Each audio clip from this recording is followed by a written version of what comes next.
जे उभे असलेले मंडळी आहे कृपया करून त्यांना विनंती आहे त्यांनी पाठीमागे बसावं, कुणीही उभं राहू नये. ट्रॅकवर फिरणाऱ्या वर्गांनाही विनंती आहे की त्यांनी इकडे यावं आणि आपल्या आसनावर आसनस्थ व्हावं.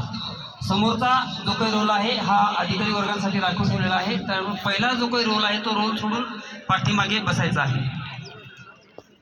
आंतरराष्ट्रीय योग दिवस आपल्या संपूर्ण जगामध्ये चालू होत आहे, तर आपल्या जिल्ह्यात सुद्धा त्याचा प्रारंभ अवघ्या काही क्षणामध्ये होणार आहे.